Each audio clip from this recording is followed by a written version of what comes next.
دوستو ہماری ویڈیوز کو سب سے پہلے دیکھنے کے لیے ہمارے چینل کو سبسکرائب کریں اور بیل آئیکن کو پریس کریں۔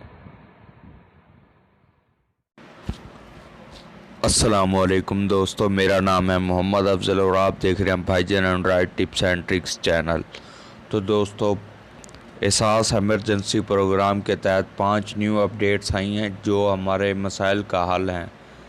تو دوستو جن کو آپ پیسے مل گئے ہیں وہ تو چلو ٹھیک ہوا، ان کے ساتھ اللہ پاک انہیں جلد سے جلد اس آفت سے محفوظ کرے، اور جنہیں ابھی تک حکومت کی جانب سے کوئی امداد موصول نہیں ہوئی دوستو یہ ویڈیو ان کے لیے بہت اہم ہے، وہ چیک کر لیں گے یہ 5 اپڈیٹ کس چیز کے حوالے سے ہیں۔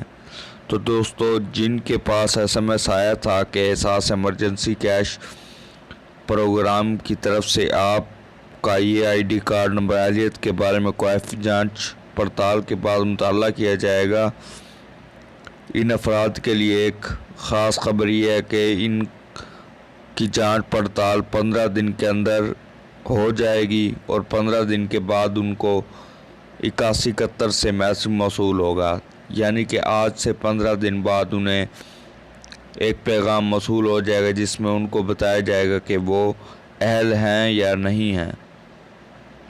تو دوستو دوسرا جو پیغام ہے وہ ہے احساس ایمرجنسی پروگرام کے لیے اہل ہیں رقم کے حصول کے لیے آپ کو جلد بذریعہ SMS آگاہ کیا جائے گا۔ جن افراد کو 8171 سے یہ SMS پیغام موصول ہوا ہے ان سے گزارش ہے کہ جب تک ان کو 8171 سے رقم کی موصولی کا یہ حتمی SMS پیغام ان کے نام اور ادائیگی کی تاریخ کے ساتھ موصول نہ ہو ادائیگی مراکز کا رخ نہ کریں، یعنی کہ محترمہ کوئی بھی نام ہو آپ کا شمیم اختر، آپ اپنا اصل شناختی کارڈ لے کر احساس پروگرام کے قریبی وصولی مرکز پر جا کر 15 اپریل سے 12,000 روپے وصول کریں۔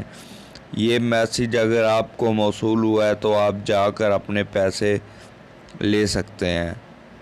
نمبر 3 پر آ جاتے ہیں دوستو، جن افراد کے شناختی کارڈ کی مدت المیعاد ختم ہو چکی ہے، جن کے شناختی کارڈ کی میعاد ختم ہو چکی ہے وہ اہلیت کے مطابق احساس ایمرجنسی کیش کے امدادی رقم ادائیگی مرکز پر پرانا شناختی کارڈ دکھا کر وصول کر سکتے ہیں۔ کہ جن کا شناختی کارڈ کی میعاد ختم ہو گئی ہے تو وہ پرانے شناختی کارڈ سے بھی پیسے حاصل کر سکتے ہیں۔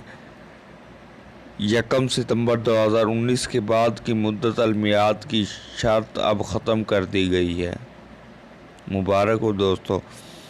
تو دوستو نمبر 4 پہ جو ہے وہ احساس ایمرجنسی کیش پروگرام کا اعلان ہے۔ نمبر 4 پہ جن افراد کو انگوٹھوں کے نشانات کی بائیو میٹرک تصدیق کے مسائل درپیش ہیں وہ مورخہ 27 اپریل سے اپنے قریبی نادرہ دفتر سے رابطہ کریں اور تصدیق کروائیں۔ تصدیق کا عمل مکمل ہوتے ہی ان کو رقم کی ادائیگی میں آسانی ہوگی۔ دوستو 27 اپریل سے انشاءاللہ نادرہ کے جو دفاتر ہیں وہ ہر جگہ پر کھل جائیں گے اور وہاں سے اپنی تصدیق دوبارہ کروائیں اور انشاءاللہ آپ کو پیسے مل جائیں گے۔ تو نمبر 5 پر ہے دوستو کہ احساس ایمرجنسی کیش ضروری اعلان۔ نمبر 5 احساس ایمرجنسی کیش کی جانب سے جن افراد کو اپنے والدین یا شریک حیات کی اہلیت کا SMS پیغام موصول ہوا ہے وہ ان کی وفات ہو چکی ہے تو وہ اپنے قریبی نادرہ دفتر سے رابطہ کریں۔ انشاءاللہ 27 اپریل سے نادرہ کے دفاتر کھل جائیں گے۔ ان کے ساتھ بھی وہی ہے کہ جیسے نمبر 4 ہے ویسے نمبر 5 ہے، جن کے والدین یا شریک حیات یا زوجہ کا یا شوہر کا جو وفات پا چکے ہیں اگر ان کو میسج موصول ہوتا ہے تو وہ نادرہ دفتر میں جا کر 27 اپریل سے اپنا اندراج کروا لیں۔ تو نمبر 6 پر ہے دوستو احساس ایمرجنسی کیش ضروری اعلان۔ جن لوگوں نے 8171 پر SMS نہیں کیا اور وہ جا کر فضول میں وہاں پہ کھڑے ہو جاتے ہیں، فضول رش کر کے کھڑ جاتے ہیں، ان سے التماس ہے کہ وہ فضول میں جانا جانے کی کوشش نہ کریں اور مستحق افراد کو امداد کی آسان اور بروقت ادائیگی کی جا سکے، اس لیے وہ فضول میں ہجوم اکٹھا نہ کریں۔ ٹھیک ہے دوستو، تو فضول میں نہیں جانا۔ تو دوستو اگر آپ کو ہماری ویڈیو اچھی لگی ہو تو پلیز ہمارے چینل کو سبسکرائب کریں اور بیل آئیکن کو پریس کریں۔